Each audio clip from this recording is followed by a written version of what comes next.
Hi everyone, welcome back to my channel. This is Love Stoic. Let's be honest, connecting with women feels harder than ever for a lot of men right now. I'm not here to blame men or women for that. This is about understanding the deeper reasons behind why so many guys feel stuck or disconnected when it comes to dating and relationships. We're in the middle of a male loneliness epidemic.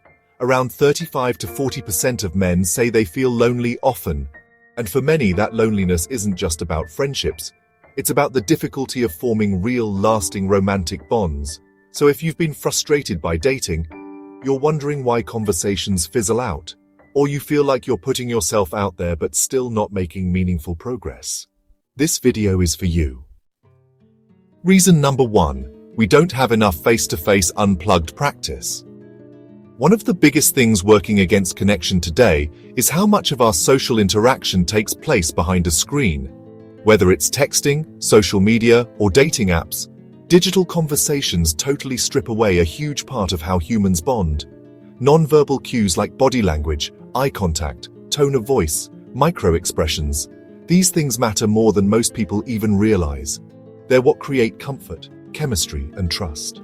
When most of your social practice is through apps or DMs, it's like trying to build muscle without actually going to the gym. So when it's finally time for a real-world interaction, it can feel awkward, forced, or even nerve-wracking. Women pick up on that, and often they feel the same way too. This can also lead to social anxiety, especially if you're already unsure about how you come across. And the less real-world practice you get, the more intimidating those in-person moments become. It creates a loop that's hard to break. You avoid social situations because they make you anxious. But that lack of exposure makes your anxiety even worse. Actionable tip: prioritize in-person connection on purpose. Meet a friend for coffee without checking your phone. Join a local event or group. Make small talk in your everyday life. These reps help you build social confidence in a low-pressure way. Like anything else, connection gets easier with practice. The more you do it, the less power your anxiety has over you. Reason number 2. The paradox of choice on dating apps. Dating apps give us the illusion of endless options, but that's not always a good thing. This is called the paradox of choice. The more options we have, the harder it is to commit to any of them. There's a study I always refer to. It was done with honey in grocery stores. The more types of honey people were shown, the less confident they felt in the one they chose. Same thing applies here. You might be thinking, what if someone better is just a swipe away? What if I missed out on the better honey on the shelf? Apps also promote quick, surface-level interactions. You're swiping on looks, having the same shallow conversations, and wondering why you don't feel a connection. It's not that you're doing something wrong, it's the system. Advice: be intentional with your app use. Limit your time on them. When you do match, steer the conversation to deeper topics. Ask, what's something you're really passionate about, instead of, what do you do? This creates emotional depth and helps you stand out.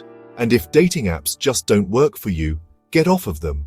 Stop wasting time and money on something that's not serving you. Reason number 3, confusing attraction with compatibility. Attraction and compatibility are not the same thing. A lot of people chase the initial spark, someone beautiful, charming, fun to talk to, but don't realize that long-term connection needs more than that. Shared values, emotional safety, aligned life goals, communication styles. These are the ingredients that make a relationship actually work. It's normal to feel a spark with someone and still not be a great fit. That doesn't mean you failed, it means you're learning. Look deeper early on. How do they talk about their family? How do they handle stress? What kind of life are they building? You'll quickly see if you align beyond attraction. Reason number 4, unrealistic expectations around connection. We live in an instant gratification world, so we expect instant chemistry too. But real connection usually doesn't happen like that, and if it does, it can actually be a red flag. Great relationships often grow slowly. They build through shared experience, trust, and time. Sometimes the most meaningful relationships start off quiet, without fireworks on day one. And that's okay. This idea that a partner should fix you or complete you is dangerous and sets up unrealistic pressure. Instead of chasing instant chemistry, chase genuine curiosity, emotional safety, compatibility over time. Healthy relationships aren't built on fantasy. They're built on real, grounded connection. Reason number 5, low emotional literacy. This one is huge, and we don't talk about it enough. If you don't know what you're feeling or how to express it, it's really hard to form deep connections. For a lot of men, this isn't your fault. Society teaches you to tough it out, stay stoic, suppress emotion. But emotional awareness is not weakness, it's a strength. It makes you a better communicator, a better listener, a better partner. Start small, journal your thoughts, name your feelings daily, open up to someone you trust. The more you understand your own emotions, the more you're able to let someone else in. Reason number 6, social isolation and fewer chances to connect. Many men today don't have natural places to meet people. You're working from home, you're not in clubs or sports leagues, and you're seeing friends less. This means fewer chances to practice your social skills. This didn't start with the pandemic, but it's certainly made things worse. Dating can start to feel forced or artificial. Actionable tip: rebuild your social world. Join a club, try volunteering, take a class. Show up somewhere in person doing something you enjoy. That shared interest creates natural chemistry without the pressure. Reason number 7, performing masculinity instead of being authentic. There's a pressure on men to perform masculinity. Always be confident, always be in control, never show weakness.